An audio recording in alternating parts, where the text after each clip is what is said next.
The Napoleon Era in Europe. The French Revolution came to an end when the French general named Napoleon Bonaparte took power and established a dictatorship over France and most of the Europe. Look, እንግዲህ በባለፈው ክላሳችን ስለ ፈረንሳይ ሪቮሉሽን ወይም ስለ ፈረንሳይ አብዮት እያወራን ነበር። ስለዚህ የፈረንሳይ አብዮት ኢንድ ያደረገው ወይም ስቶፕ ያደረገው የፈረንሳይ ጀነራል ናፖሊዮን ቦናፓርቴ ወደ ስልጣን ከመጣ ጊዜ በኋላ ነው። The period of the rule of Napoleon Bonaparte in France and Europe is known as Napoleonic Era from 1799 to 1850. እንግዲህ ናፖሊዮን ቦናፓርቴ ፍራንስንና አብዛኛውን የአውሮፓ ግዛት ወይም የአውሮፓ ሀገሮችን የገዛበት ዘመን ናፖሊዮን ኢራ ተብሎ ይጠራል ማለት ነው። አመቱም ከ1799 እስከ 1815 ነበረ። The Napoleonic Era in France. Napoleon Bonaparte was born in 1769 on the Mediterranean islands of Corsica. ናፖሊዮን ቦናፓርቴ እንግዲህ በ1769 ሜዲትራኒያን አካባቢ ከምትገኝ አንድ ደሴት ወይም ኮርሲካ ከምትባል ቦታ ተወለደ ይለናል። At the age of 26 he becomes an officer in the France army. France army ላይ እንግዲህ ኦፊሰር ሆኖ ነበር ወይም የጦር አዛዥ እንደማለት ነው። በስንት አመቱ? በ26 አመቱ ማለት ነው። He was a supporter and a friend of French Revolution. Look, በፍራንች ሪቮሉሽን ጊዜ እንግዲህ ነበር እሱ ሳፖርተር ነው ወይም የሪቮሉሽኑ ወይም የአብዮቱም ደጋፊ ነበር ማለት ነው። He wished to call himself the son of the revolution. Since 1795, Napoleon started to become famous as a defender of the revolution from the reactionary force of the European monarchical state. He saved France from the foreign danger and reversed the invasion. እንግዲህ በፍራንስ ሪቮሉሽን ጊዜ አንድ የተከሰተው ነገር ምንድነው? ፈረንሳይን የውጭ ኃይላት ሲወጓት ነበር። እነ ፐርሺያ እና አውስትሪያ በአንድ ላይ ሆነው ሲወጓት ነበር። ስለዚህ ፈረንሳይን ከውጭ ጥላት ወይም from external enemy defend ያደረገ ሰው ነበር ማለት ነው ናፖሊዮን ቦናፓርቴ። Napoleon Bonaparte commanded the French army that fought in Italy and got a victory over Austria in 1796. ተመልከቱ እንግዲህ ናፖሊዮን ቦናፓርቴ የፍራንችን አርሚ ወይም የፈረንሳይን ጦር የሚያዘዝ ሰው ነበረ። በዋናነት ከጣሊያን ጋር በነበራቸው ውጊያ ማሸነፍ ችሏል። አውስትሪያንም በ1796 ማሸነፍ እንደቻለ ይነግረናል። From 1798 to 1799 he was in Egypt and managed a short-lived conquest of the country. እንግዲህ በ1798 እስከ 1799 ለአንድ አመት ያክል ኢጂፕት ነበረ ማለት ነው። ለአጭር ጊዜ ግብጽን ኮንካይር አድርጎ እንደነበረ ይነግረናል። On his return from Egypt, he was given a warm national welcome in France in 1799. ከግብጽ ሲመለስ ብሔራዊ የሆነ ሞቅ ያለ አቀባበል ተደረገለት ፈረንሳይ ውስጥ ማለት ነው። መቼ? በ1799 He took over the government power by the coup d'etat in 1799. Okay? እንግዲህ ከኮፕ ዲዴት ስንል የሆነ መንግስታዊ የሆነ አቀባበል ወይም ከፍ ያለ አቀባበል ማለት ነው። ባጭሩ ምንድነው የሚቀበለው? ስልጣን ነው። መቼ? በ1799 Since that year he ruled as a first consul and from 1802 onward as a consul for life. Napoleon finally made himself as an emperor of France on to December 1804. እንግዲህ ከኢጂፕት ወይም ከግብጽ ሀገር ከተመለሰ በኋላ በፈረንሳይ መንግስት ከፍ ያለ አቀባበል ተደረገለት። ከዛ ስልጣን ተሰጠው። ከዛ በኋላ ዲሴምበር 2 1804 ራሱን ኢምፔረር ወይም አጼ አድርጎ ሾመ ማለት ነው። As the ruler of France, he introduced many reforms in political, economic, social and cultural field.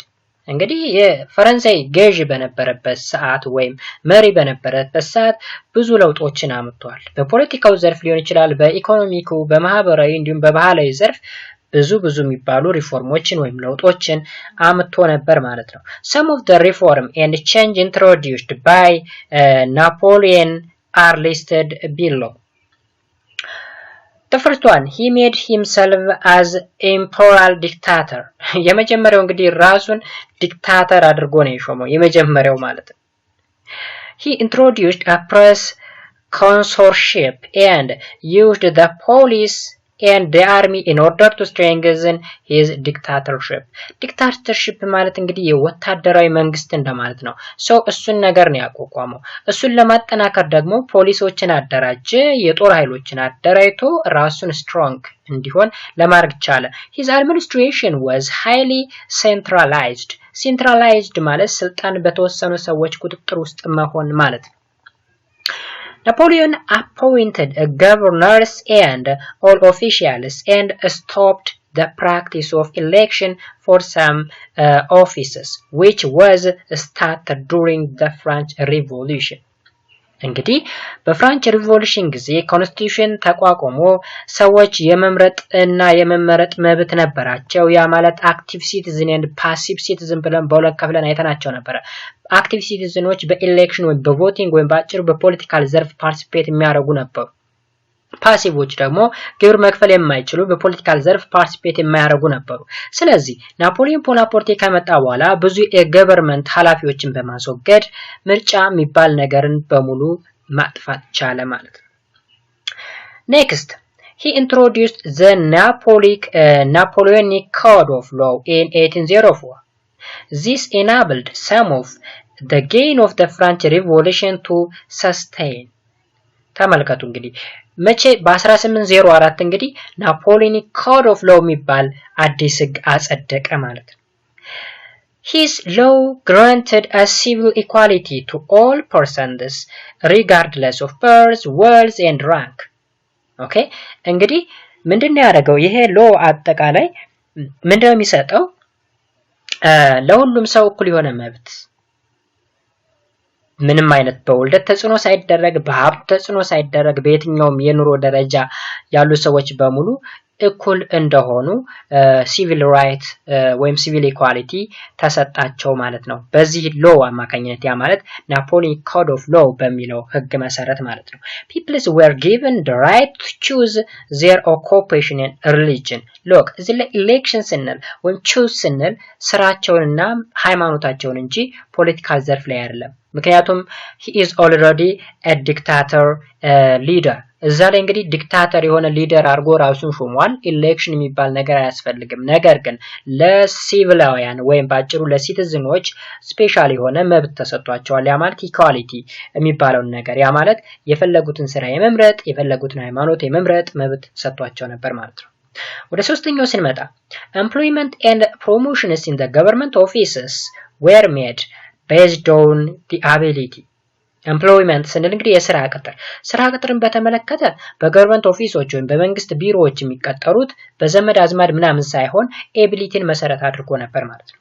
In 1802 a legion of honor was introduced to reward the great deed. እዚህ ላይ እንግዲህ ሌጊየን ኦፍ ሆኖር የሚባለው እንግዲህ የክብር ሽልማት ነው። ይህ ሽልማት ጥሩ ለሰሩ ሰዎች የሚሸለም ነው። ምክንያቱም እዚህ ላይ ስራ የሚቀጠሩት በኤቢሊቲ ወይም በችሎታቸው ነው። በችሎታቸው ገብተው ጥሩ ስራ ለሰሩት ደግሞ ሽልማት ወይም ሪዋርድ ይሰጣቸው ነበር ማለት ነው። Next, collection of revenue from the province called Department of the Empire becomes efficient. In 1800 he established the National Bank of France. ተመልከቱ በገንዘብ ስብሰባ በኩል ስንሄድ ወይም በፋይናንሻሉ ዘርፍ ስንሄድ ደግሞ ከተለያዩ ፕሮቪንስስ ወይም ከግዛቶቹ ማለት ነው ከፈረንሳይ ግዛቶች ምን ይባላሉ ሌላ ስማቸው ዲፓርትመንት ኦፍ ዘ ኤምፓየር ይባላሉ። ከነዚህ ሪቨኒው ወይም ገንዘብ መሰብሰብ ይችል ነበር ማለት ነው። እንዲሁም በ1800 ማለት ነው ናሽናል ባንክ ኦፍ ፍራንስ ወይም የፈረንሳይ ብሔራዊ ባንክን አቋቋመ ማለት ነው።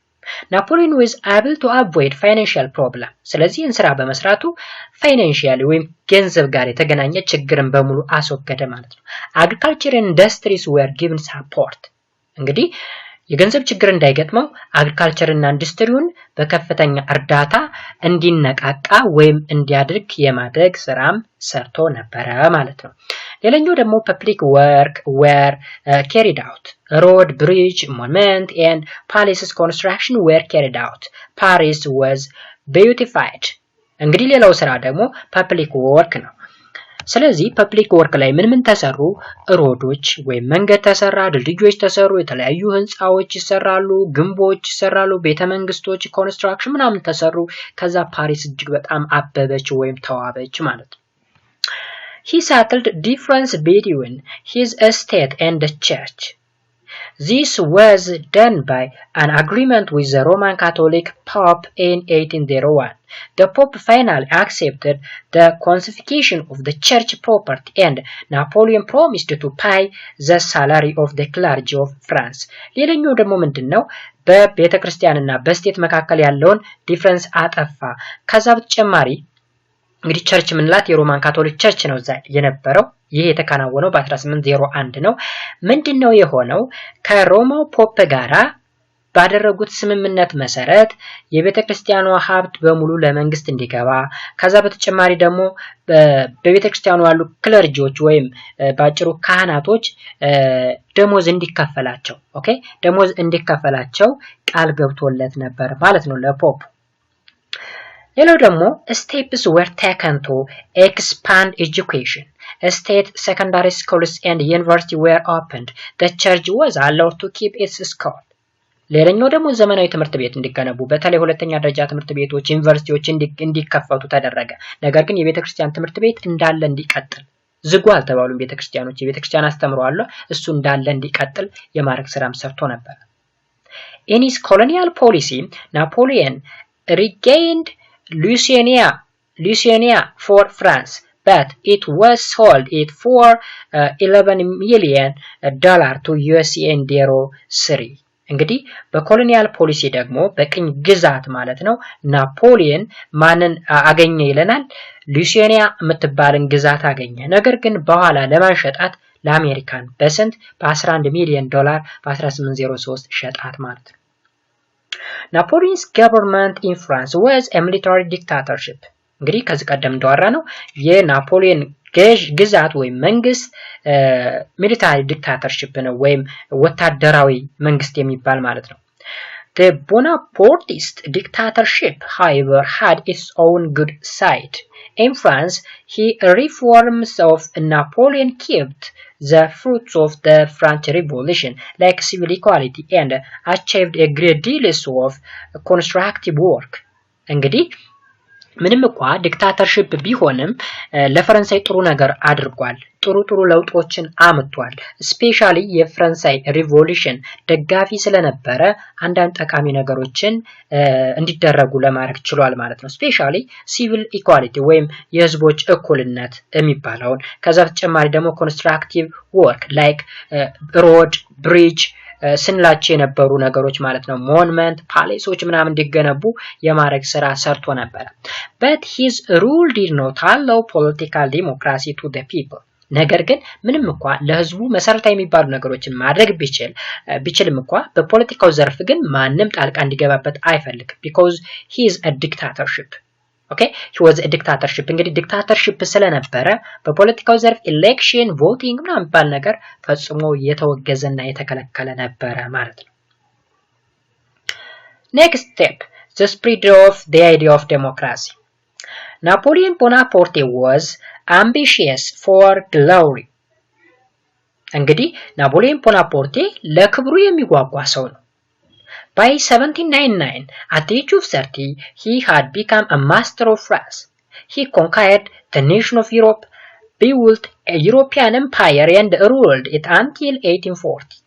እንግዲህ ተመልከቱ በ30 ዓመቱ ሙሉ አውሮፓን መግዛት ቻለ። ከዛም the master of France የሚል ስያሜን አገኘ ማለት ነው። ስለዚህ አውሮፓን ገዝቶ እስከ ስንት ድረስ ማስተዳደር ቻለ? እስከ 1814 ድረስ ሙሉ አውሮፓን በሚባል ደረጃ ሩል ማድረግ ቻለ ማለት ነው። He claimed that he fought the war of conquest to spread the democratic idea of French Revolution. Therefore, liberty, equality, fraternity የሚባሉ ነገሮች የዲሞክራሲ ሐሳቦች ስለሆኑ እነሱ ነገሮች ስፕሬድ እንዲሆኑ አይዲያ መጣ ማለት ነው መጨረሻ ላይ።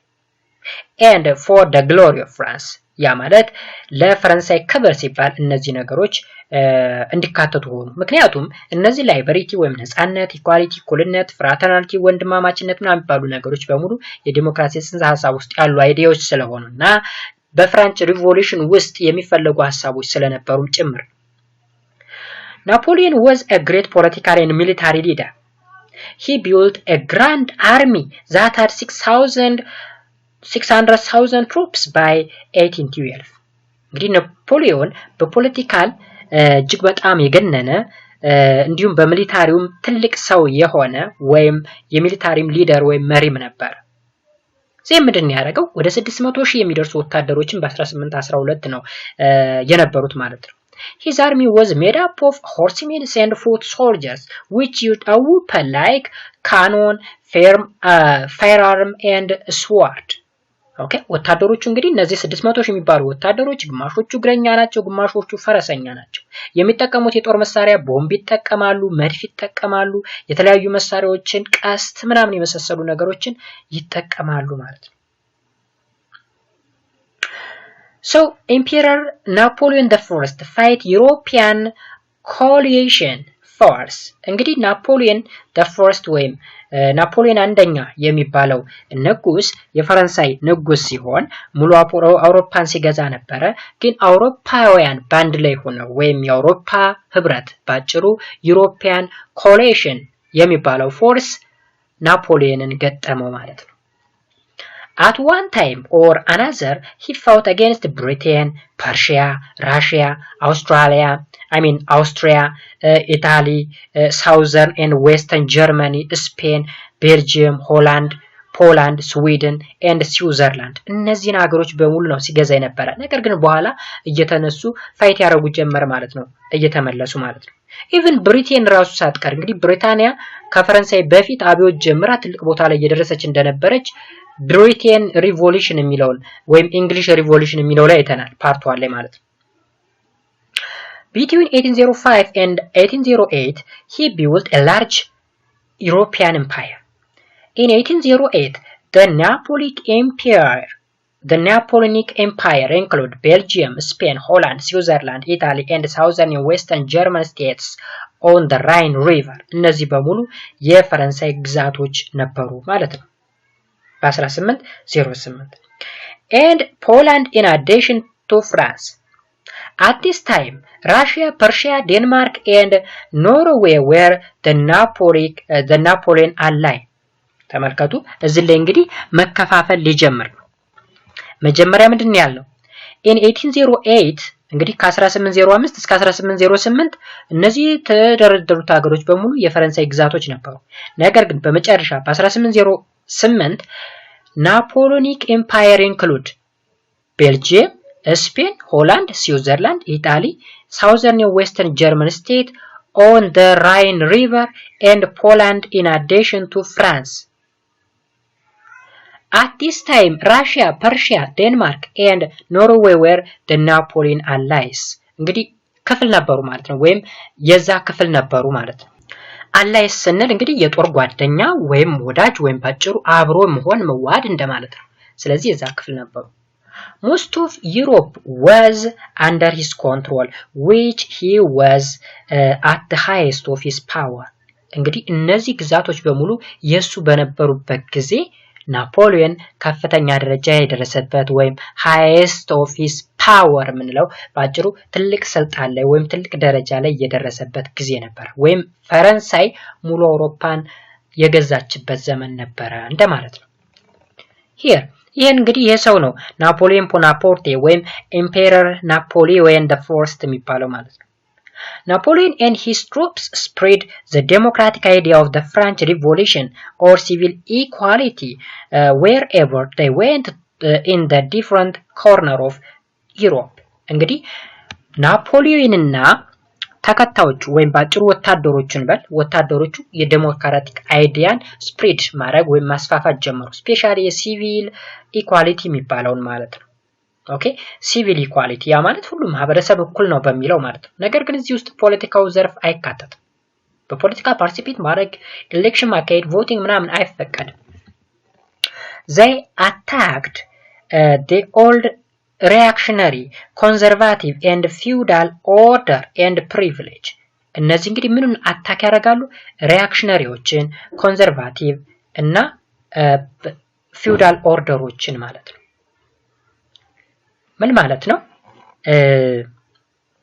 እነዚህ ሰዎች ኮንዘርቫቲቭ ምንላቸው እንግዲህ የኋላ ቀር የሚባሉት ወይም ወግ አጥባቂ የሚባሉት ወይም የፊውዳሉን ዘርፍ የሚከተሉ ዘውዳዊ አሰራሩን የሚከተሉትን አታክ ያደርጉ ነበር ማለት ነው they spread the new idea of liberty and equality የማለት እንግዲህ ላይቤሪቲ እና ኳሊቲ ምንላቸው ነገር የዲሞክራሲ ጽንሰ ሐሳቦች ናቸው ወይም መሰረቶች ናቸው ምክንያቱም ዲሞክራሲን ስፕሬድ ያደረገ ነው ናፖሊዮን እንዲሁም ተከታዮቹ ወይም ማለቴ ትሩፕ ወይም ወታደሮቹ ማለት ነው Napoleon's troop took us to Europe the idea of individualism and secularism ምን ማለት ነው ኢንዲቪጁዋሊዝም እና ሴኩላሪዝም ስንል እንግዲህ ይሄ በዋናነት መንግስትና ሃይማኖት የተለያዩ ናቸው መንግስት በሃይማኖት ጣልቃ አይገባም ወይም ሃይማኖትን በመንግስት ጣልቃ አይገባም እንዲሁም ኢንዲቪጁዋሊዝም ስንል አንድ ሰው ራሱን በራሱ የማስተዳደር መብት እንዳለው የሚያትት ሐሳብ ነው They made a reform such as religious toleration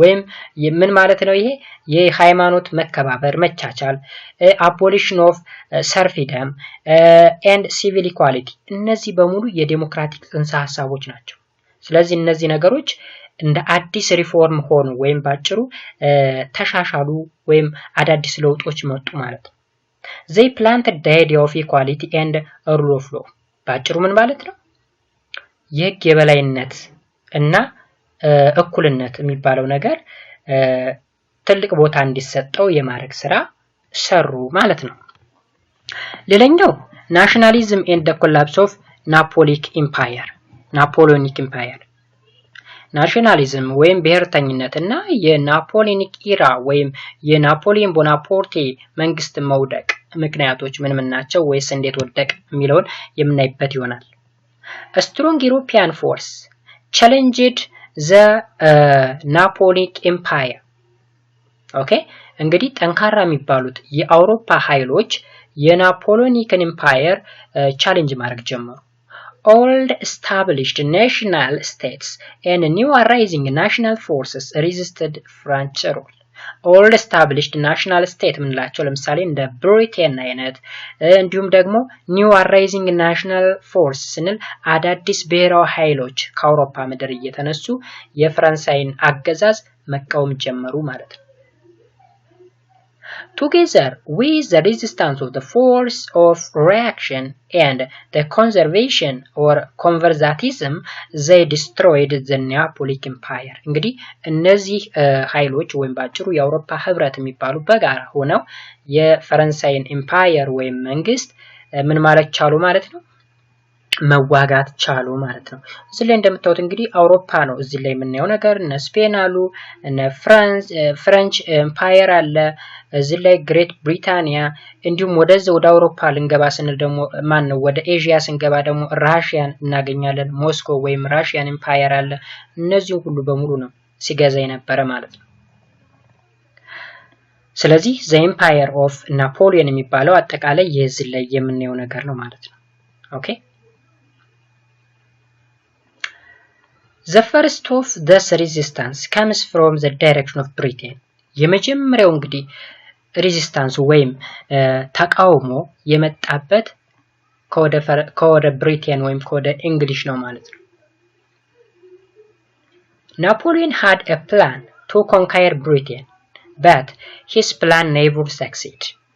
እንግዲህ ብሪቴን ከፈረንሳይ ሪቮሉሽን በፊት ቀድማ ሪቮሉሽን ያደረገች በአሜሪካን ዋር ኦፍ ኢንዲፔንደንስ እንዳየነው አሜሪካን በሙሉ ገዝታ የነበረች እንደነበረች አይተናል ስለዚህ ቀድማ የነቃች ሀገር ነች እሷን ለመግዛት ወይም ኮንካየር ለማድረግ ለመውረር ሞክሮ ነበረ ነገር ግን ሳይሳካለት ቀረ Indeed, the British Navy under Admiral Horteo Nelson defeated the allied French and Spanish naval force at the Sea Battle of Trafalgar in 1805. እንግዲህ የስፔንና የፈረንሳይን ኃይል በጋራ ሆና መቃወም የቻለች ነች ብሪቴን ማለት ነው ኮንካየር ለተደረገ በታሰበበት ጊዜ ማለት ነው ያ ማለት በ1805 የተሸነፈ ትራፋልጋር ከተባለ ባትል ላይ ማለት ነው። Napoleon imposed a blockade on British trade with a mainland of Europe. ምንድነው ያደረገው? ወደው የወሰደው እርምጃ ምንድነው? የትሬድ ሩቱን ወይም ባጭሩ የንግድ መስመሩን የብሪቴን የንግድ መስመር ዘጋባት ማለት ነው። This is known as the continental system ተብሎ ይታወቃል። Okay? The system was in force from 1806 to 1810, but it didn't succeed to force Britain into submission. እንግዲህ የንግድ መስመሩን ቢዘጋባትም እንኳን ወደ ግዛቷ ማካተት አልቻለም ማለት ነው። So British resistance against the Napoleonic Empire was strong. ስለዚህ ፈረንሳይ ብሪቴንን ማንበርከክ አልቻለችም ማለት ነው። Okay? National resistance to French rule also appeared within the conquered territories of the Napoleonic Empire. ብሪቴን ብቻ ሳይሆን እንግዲህ ሌሎችም እየተነሱ ፈረንሳይን ሬዚስት ማድረግ ቻሉ ወይም መቋቋም ቻሉ ማለት ነው ወይም መልሰው ማጥቃት ቻሉ ማለት ነው። This was because the French touted and economically exploited the conquered territory. They collected tax. They even introduced French-like department or provincial units of administration in some of the conquered territory. እንግዲህ በገዛቻቸው ክፍሎች ላይ ከፍተኛ የሆነ ታክስ ተሰበስብ ነበር። ከዛ በተጨማሪ ከፍተኛ የሆነ ጭቆናም ታደርስባቸው ነበር ማለት ነው። Such measure leads to a strong nationalist feeling among the conquered people. እንግዲህ ይሄ ከፍተኛ የሆነ ታክስ ማስከፈል በከፍተኛ ሁኔታ መጨቆን ምናምን ምን እንዲያስከትል ሆነ? ስትሮንግ የሆነ ናሽናሊዝም ወይም ብሔርተኝነት እንዲነሳና ፈረንሳይን ሬዚስት ወደ ማድረግ እንዲገቡ አደረጋቸው ማለት ነው። In Spain, nationalists revolt took place between 1808 and 1812. በስፔን እንኳ ከ1808 ጀምሮ እስከ 1812 ከፍተኛ የሆነ አመጻ ውስጥ ገቡ ማለት ነው። With the help of Britain, Spain fought against France and became free from French rule in 1812. ስለዚህ በብሪቴን እርዳታ ፈረንሳይ በ1812 ራሷን ነፃ ማውጣት ቻለች ማለት ነው። Persia and other German states started to strengthen themselves between 1807 and 1830. እነ ጀርመንና ፐርሺያ ደግሞ ከ1807 ይዞ እስከ 1813 ድረስ ራሳቸውን በማጠናከር ከፈረንሳይ አገዛዝ ራሳቸውን ነፃ ለማውጣት ጥረት ማድረግ ጀመሩ። Austria declared war on France in 1809. አውስትሪያ የምትባለዋ ደግሞ በ1809 ራሷን ነፃ ለማውጣት ከፈረንሳይ ጋር ጦር አወጀች ማለት ነው። In Russia, Napoleon met a strongest and most successful resistance of all. እንግዲህ ከሁሉም የተለየ ራሽያ ላይ የነበረው ሬዚስታንስ ነው። ኦኬ ከአውስትሪያም በሉት ከሌላም በሉት ከፍተኛ የሆነ ሬዚስታንስ የገጠማት ፍራንስን ወይም ናፖሊየን ከፍተኛ የሆነ ተቃውሞ ወይም ሬዚስታንስ የገጠመው የራሽያው ነበር ማለት ነው። The 1812 campaign to conquer Russia becomes the beginning of the end of Napoleonic Empire. እንግዲህ በ1812 ራሽያን ለመውረር አቅዶ የነበረው ነገር ሳይሳካ ቀረ። ይህ ለናፖሊክ ኤምፓየር ውድቀት የመጀመሪያው ሆነ ማለት ነው። Napoleon began war to conquer Russia with a big army of 600,000 soldiers.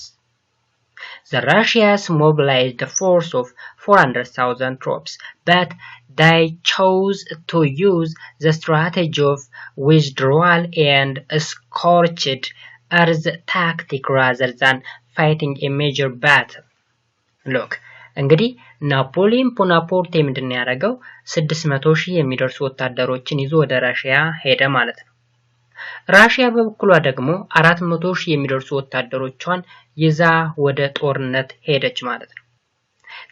ራሽያ ግን 600,000 ከያዘው ከናፖሊዮን ቦናፓርቴ ዋር ጋር ቀጥታ የሆነ ውጊያ አልገጠመችም። ራዘር ምንድነው የተጠቀመች ታክቲካል በሆነ ወይ ነው ስትጠቀም የነበረው። ኦኬ ይህ ታክቲካል ወይ ምንድነው? The Russia winter was unbearable to Napoleon's force. እንግዲህ ወቅቱ ክረምት ነው ወይም the winter የሚባለው ነው። ስለዚህ በጣም ቀዝቃዛ ለጦርነት ምቹ ያልሆነ እጅግ በጣም አስቸጋሪ የነበረ ወቅት ነበር ማለት ነው።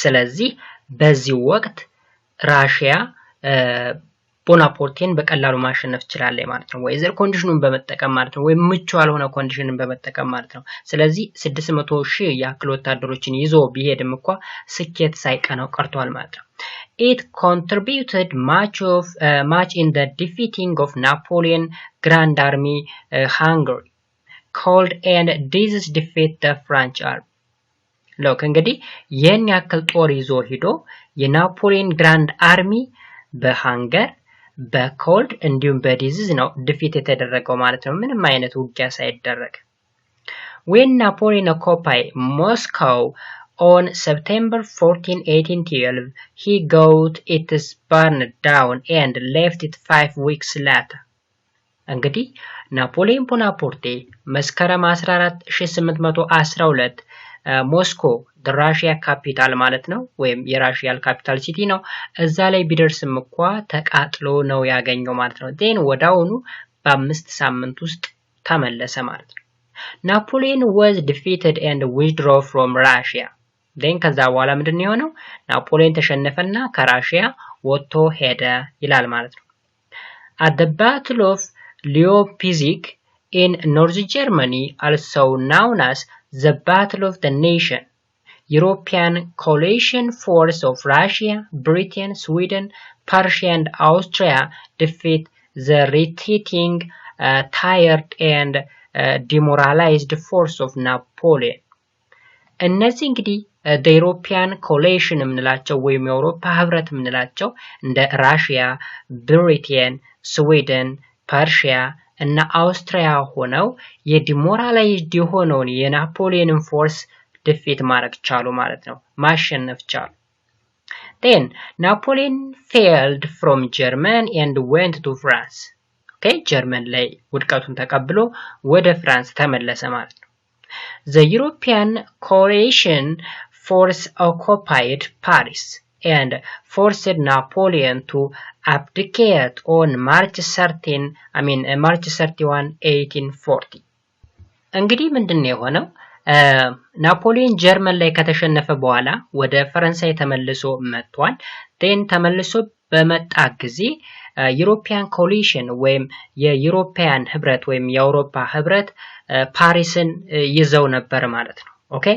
they occupied Paris then ናፖሊዮን ምን አደረጉት abdicate ነው ያደረጉት ያ ማለት በፈቃዱ ስልጣን እንዲለቅ አደረጉት ማለት ነው በ1814 ማርች 31 Then he was exiled to the island of Elba and King Louis XVIII was put on the throne of France. Okay, እንግዲህ ናፖሊዮን ቦናፖርቴ ምንድነው የተደረገው ኢልባ ተባለች አይላንድ ላይ በግዞት እንዲቀመጥ ነው የተደረገው በመትኩ ግን ንጉስ ሉዊስ 18ኛ የተባለ በፍራንስ ዙፋን ላይ እንዲቀመጥ የተደረገበት ሁኔታ ተፈጥሮ ነበር ማለት ነው However, Napoleon escaped from Elba and returned to France on March 20, 1850.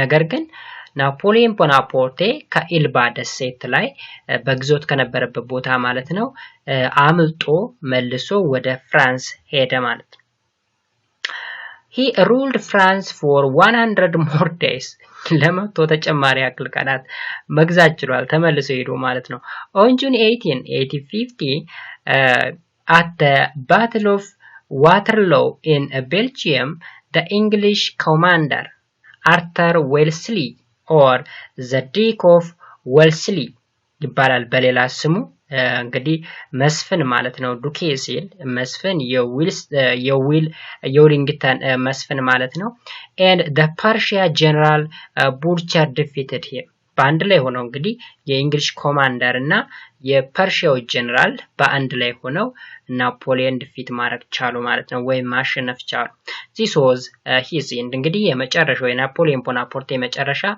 በእነዚህ ሁለት ጀነራሎች ያ ማለት በእንግሊሽ ኮማንደር and በፐርሺያ ጀነራል ቡርቸር እና በእንግሊሽ ኮማንደር አርተር ዌልስሊ ወይም ዱኬ ዊሊንግተን የሚባለው ማለት ነው ሊያሸንፉ ችለዋል ማለት ነው So the force of reaction and conservatism, as well as the rising of nationalism of European state and people had won. ስለዚህ በመጨረሻ ምን ሆነ? ይህ በአውሮፓ ላይ የተቀሰቀሰው ብሔርተኝነት ወይም በአጭሩ የአውሮፓ ህብረት የምንለው ናፖሊዮን ቦናፓርቴን ማሸነፍ ቻለ ማለት ነው። He was exiled to the island of St. Helena. Okay? ተመልከቱ። He was exiled to the island of St. Helena in the southern Atlantic Ocean, where he stayed until his death in 1821. እንግዲህ በሁለቱ ኮማንደሮች ያ ማለት በፐርሺያ ጀነራል እና በእንግሊሽ ኮማንደር ከተሸነፈ በኋላ አሁንም በድጋሜ በግዞት ቅድስት ሃሊና ከምትባል ደሴት ላይ ያ ማለት በደቡባዊ የአትላንቲክ ኦሽን በኩል የምትገኝ ቦታ ነች። እዛ ላይ እስከ ዕለተ ሞቱ ድረስ ያ ማለት እስከ 1821 ድረስ እንዲቀመጥ ተደረገ ማለት ነው። ኦኬ this is all about this unit። እንግዲህ አጠቃላይ ዩኒቱ ይህን ይመስል ነበረ። ይችን ጥያቄ እንስራትና ጨርሳለን ማለት ነው። Which series gives the correct sequence of the battle held by Napoleon Bonaparte in his move towards power? So, general, emperor, first consul, emperor, first consul, general, first consul, general, emperor, general, first consul እና emperor።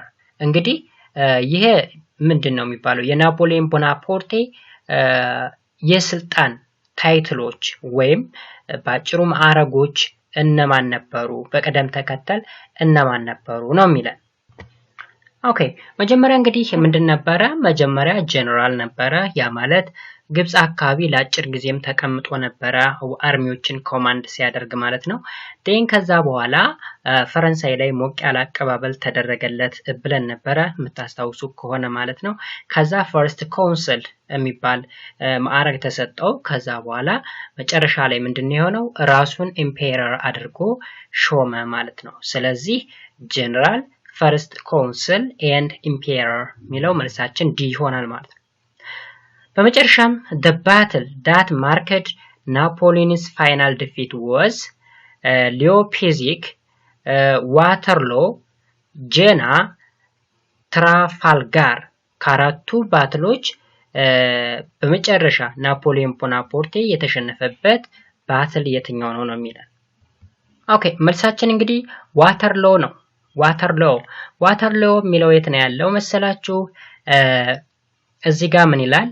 he ruled France for 100 more days ካለ በኋላ on June 18, 1815 at the Battle of Waterloo in Belgium, the English commander Arthur Wellesley and the Persian general Blucher defeat him ይላል። ስለዚህ መጨረሻ ላይ at the Battle of ዋተርሎ ላይ ነው የተሸነፈው ማለት ነው። ከዛ ድፊት ካረጉት በኋላ ምን ሆነ? በግዞት በሴንት ሄሊና በተባለ ደሴት አካባቢ ላይ እንዲቀመጥ ተደረገ። እስከ ዕለተ ሞቱም እስከ 1821 ድረስ እዛ ቦታ ላይ ቆየ ይለናል ማለት ነው። ኦኬ ጋይስ እንግዲህ አጠቃላይ ቻፕተሩ ይሄንን ይመስል ነበረ። ሐሳብ አስተያየት ካላችሁ ኮሜንት ሴክሽን ላይ ብታስቀምጡልኝ የሚደርሰኝ ይሆናል ማለት ነው። እስካሁን ድረስ አብራችሁ ስለነበራችሁ እጅግ በጣም አድርጌ አመሰግናለሁ። እንግዲህ ቻፕተሩ ይሄን ይመስላል፣ መጽሐፉን በአጠቃላይ ይሄን ይመስላል ማለት ነው። ከዚህ በኋላ የምንገናኘው ግሬድ 10 ሂስትሪ ላይ እንጀምራለን ማለት ነው በሚቀጥለው ዓመት። እስካሁን ድረስ አብራችሁ ስለነበራችሁ እጅግ በጣም አድርጌ አመሰግናለሁ። እኔ ኮሜንት ካላችሁ ኮሜንት ሴክሽን ላይ ማሳወቅ ትችላላችሁ።